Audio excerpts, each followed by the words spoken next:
Hi, my name is Sebastian König, and in this video I will show you how you can import facial tracking data from the EasyCap Studio Face Motion software with a BVH import into Blender.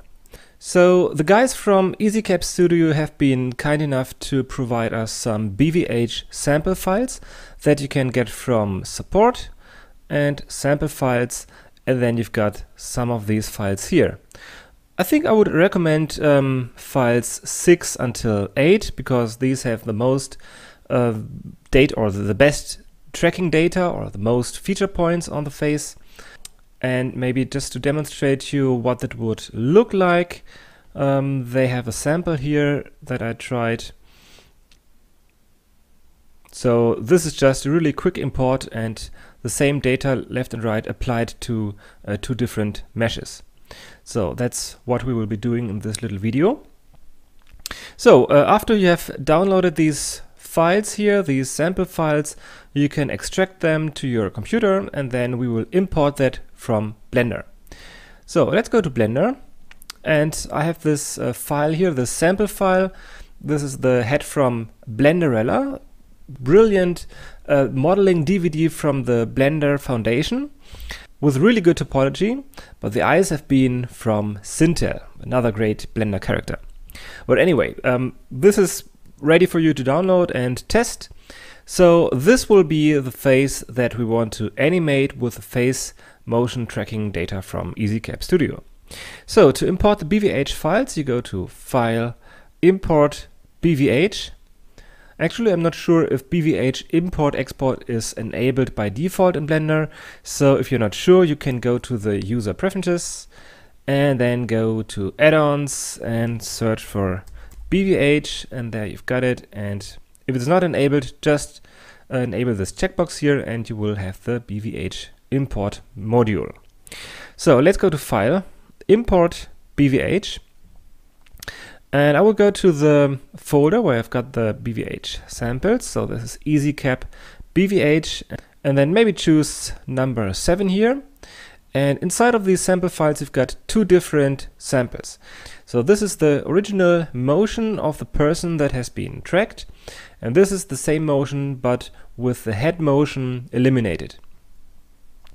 Maybe I can show you quickly how that looks like. So this is the person with the trackers on it, and these markers are there to track the facial motion.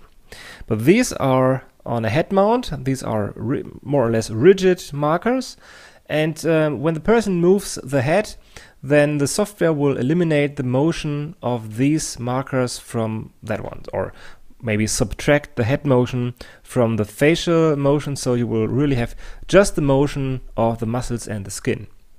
And that's what we want. So let's choose this one and then go down to your exporter options, and maybe let's turn down the scale a little bit because otherwise this would be much too large. So .1 is, I think, fine.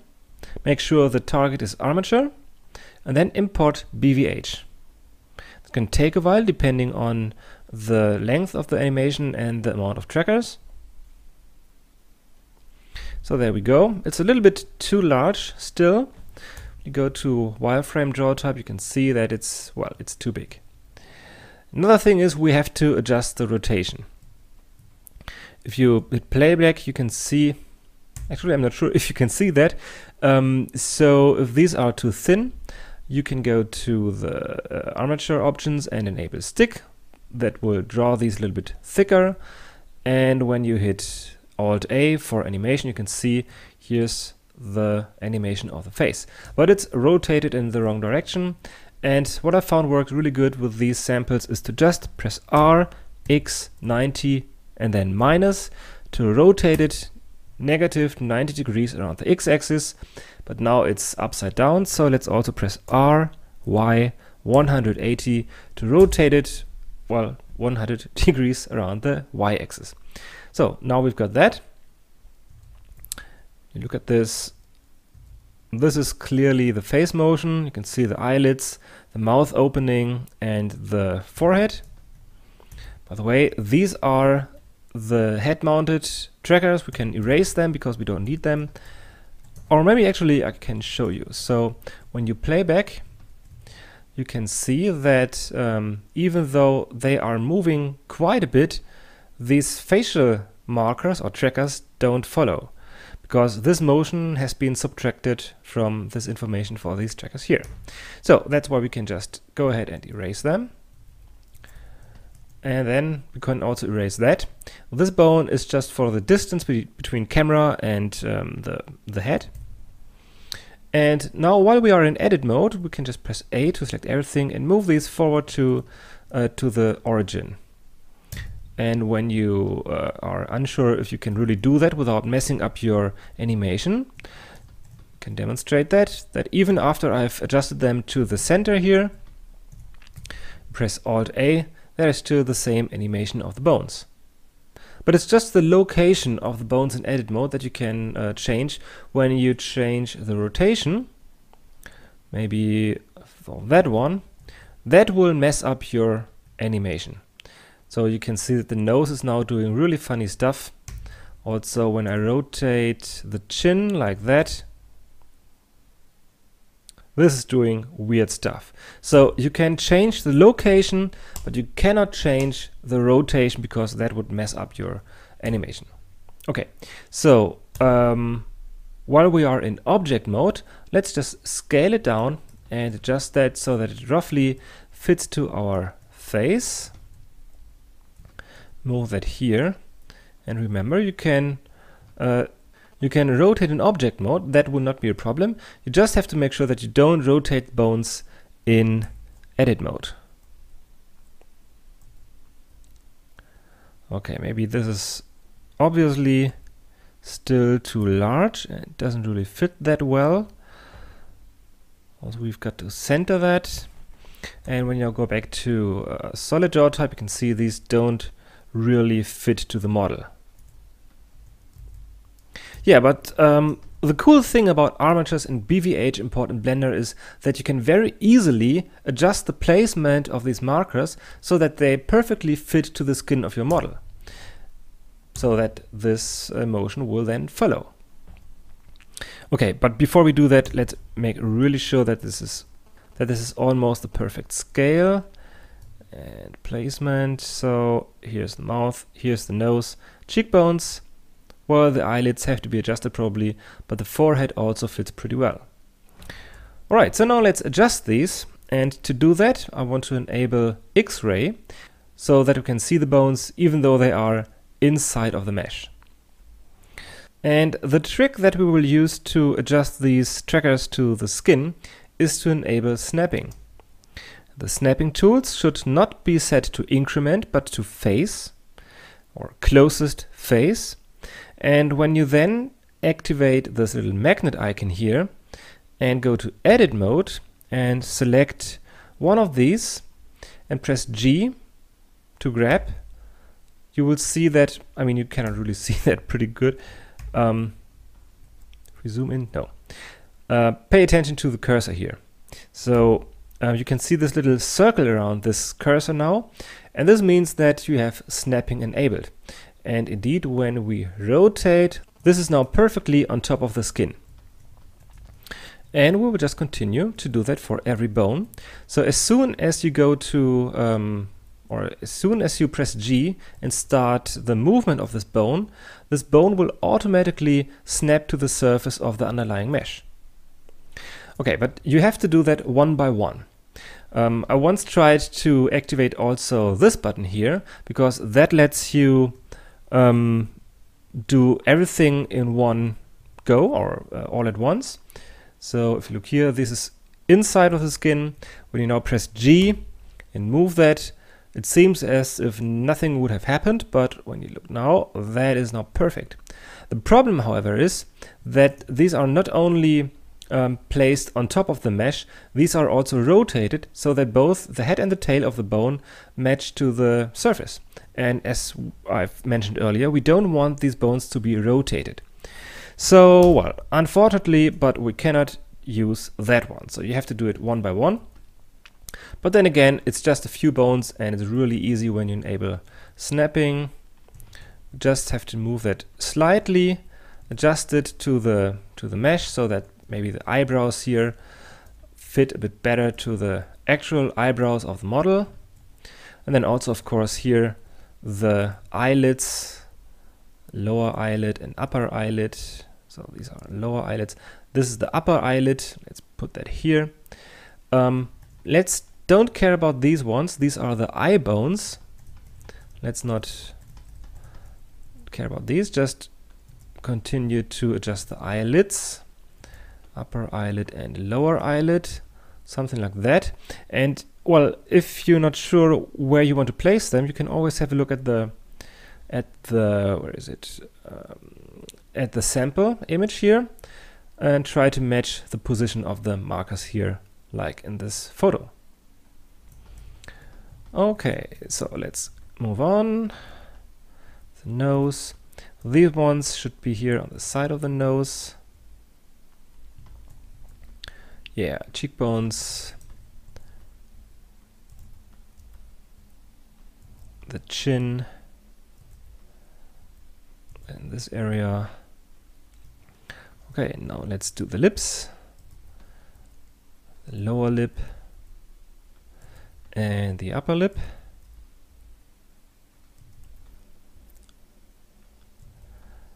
Okay. I think these ones belong to the lower lip. Let's check. Oh, I guess that was the wrong.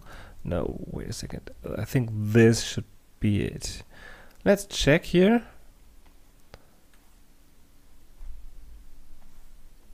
Yeah, so upper lip, lower lip, and then there's one in the corner. The corner is that one. Let's place them here. And yeah, these are almost here. Okay, like so. Let's have a look. Okay, fine. Okay, now let's adjust the eye bones. And for that you have to make sure that you disable snapping, because otherwise these would also snap to the surface and we don't want that. Just place them here inside of the pupils.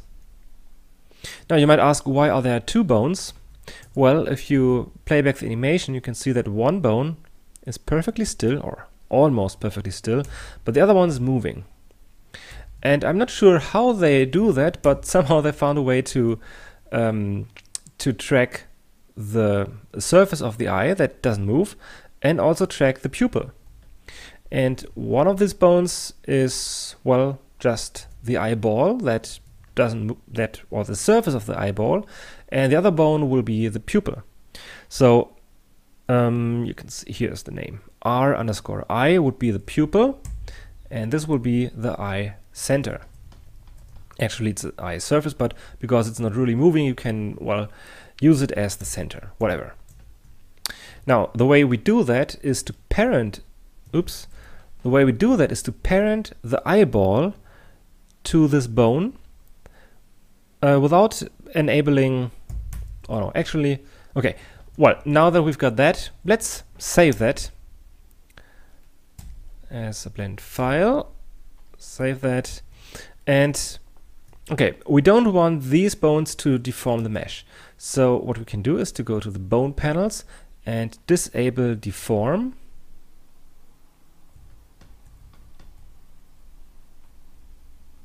Because they are all only there to be, well, to parent the eyes too. Okay, and I also want to, pay attention that you only move these bones in edit mode and not in object mode. Okay, so now to see if everything works, we can just maybe save again and then choose first the head. We can just first select the head and then hold down Shift and select one of the bones, then press Ctrl P to start the parenting, and then use automatic weights. And when you now press playback, you will see the face animation. It's a bit slow. Maybe I should disable wire. Maybe also disable subsurf. All right, there we go. So there's our motion. It's not perfect, but it's fine. I mean, with a little bit of better weighting here, especially on the eyes, we will get better deformations. But the biggest problem is that the whole body or the whole head is doing funky stuff, and we don't want that. Okay, so before we do the parenting, I want to insert a few more bones that will help us keep track of, or that will help to stabilize the head. And I mean, we should do proper weight painting. But because we are so lazy, and because I want to demonstrate how fast you can get really cool results, I want to do everything with automatic weights. So bring your, while you are in edit mode of the armature, bring your cursor here, hit Shift A to add a bone, bring that down here. So this will be the head bone. Then from here, extrude down to the neck, then flip that bone with Alt F. Maybe go back to octahedral. So yeah, when you Alt F flips the bone just like that. Okay, but now let's take care of this. Enable X-axis mirror, Shift E to mirror extrude here to the shoulders, and then E to extrude the arms. Like that, that should be enough. And then of course we need a jawbone. So Shift A again to add a new bone. Move that down, and then snap the cursor here, Shift S2 to bring the cursor or the head of the bone there, then go to side view, bring that over here, then enable 3D cursor pivoting, and then duplicate that with Shift D, then Control MX to mirror that on the to mirror that on the X-axis of the 3D cursor. So these will be our deformer bones for the jaw. And because these will be deformer bones, we can disable deform for that chin bone here. But when you now play back the animation, you can see these don't move. So before they move, we have to apply a constraint. And I tried Stretch to and found that to work pretty good. I mean, it will add a little bit of deformation to this bone and hence to the jaw. But it will not be that bad, and I think it will be better than damped track, because I believe that with damped track these will then stick out of that or be longer than this bone, and hence we will have a spike here. Anyway, Stretch to works pretty fine, I think. Okay, then maybe something to have better weights on the ears. So maybe just just duplicate that, rotate this, and yeah, adjust that to roughly to the ear. Again, mirror that or duplicate that and mirror that on the 3D cursor. So dot or period key for the 3D cursor, then Shift D, duplicate, Control MX to mirror that over here. And maybe for better weights, let's just also duplicate the head bone and rotate it so that we've got some weights here.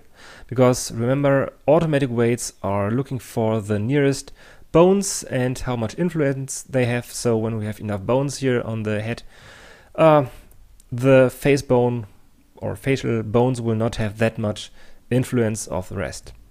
I mean, that's really a bad hack and should be probably done with proper weight painting, but anyway, let's just try it this way. Because it's so fast, yeah, that's why I like to do that. Okay, now let's take care of the eyes, but before we parent and constrain the eyes to the movement of these bones, make sure that the bones are really in front of the eye, so that they're really here in the center of the pupil. By the way, I should disable X-axis mirror, that just messes up everything. So make sure that these are really inside of the pupil, and then you can see this one is the center of the eye, even though it's not in the center, but that doesn't matter in this case. And this one is responsible for the movement of the eye, of the iris. So let's parent the eyeball to that bone with Control P and then choose Bone. And do the same with this one. So make sure you've got the center, so this is that one. Control P, Bone. So now the eyes are also doing these little movements of the center of the eye. And now we apply a constraint from this bone to the eye. So first select the armature and then this eyeball, then Control Shift C, damped track. That will flip the eye in a weird position, but we will fix that by going to the constraints panel and then targeting that to the correct bone, which will be R_I. And then choose -Y. Do the same over here. So that one, Control Shift C, damped track, correct bone, L_I, and then -Y. And when we play this, you can see there we've got our eye motion. Awesome. Okay, now the only thing that's missing is, of course, the rest. So let's parent this with automatic weights, and hopefully this will look awesome. Okay, let's hide everything else and see what we've got. Shift H to hide everything but the mesh. Well, bad idea. Okay, just hide the armature. We don't want to hide the eyes. And then hit Alt A to play back.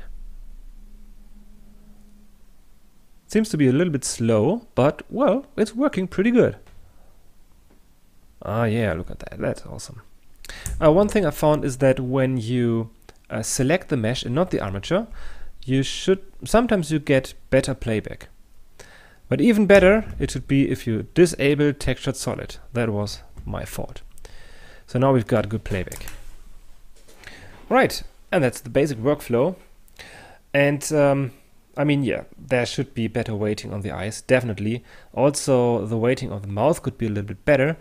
But generally, it doesn't look so bad. I mean, it's cool. I like that. Well, maybe not the eyes, but the rest is cool. So disable subsurf for better playback. Shift left arrow to go back to frame 1. And there we go. That's your animation. We've got some nice eye movements. Yeah, and that's the workflow. And of course, now you would have to find a way to implement that into your other or into the rest of your rig. Maybe you can do that with two separate armatures, so just one armature for the face, one armature for the body, or you do it all in one. Or maybe you can use a totally different technique and just use these bones to control the real bones of your rig. I didn't try that though, but I found that this method is really cool because you can adjust this to every kind of, well, every kind of model that you have. For instance, there we've got Sintel. Textured solid. Let's try this. Yeah, nice. So what we could do is to duplicate this whole thing. Shift D, move it to layer 2. And then adjust all of the bones to this mesh. So let's do that. Just adjust it like so. I mean, maybe it's faster if we would do that again with snapping. Maybe we can get away with this. I'm not sure. Okay, adjust these.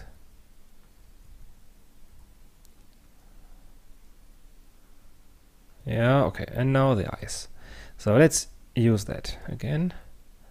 So this is here, this is here, this is here, that is there, that is there, that is over here. Disable that, center the eyes. Yeah. Let's try. Make sure there's nothing funky going on here. So disable that, and now parent this with automatic weights. And she's moving. She's talking. Oh, she's frowning at us. But you can see it works very, very easy. So, in fact, when you have your rig done here, when you've got this rig, I guess we have to reset the stretch for the jaw.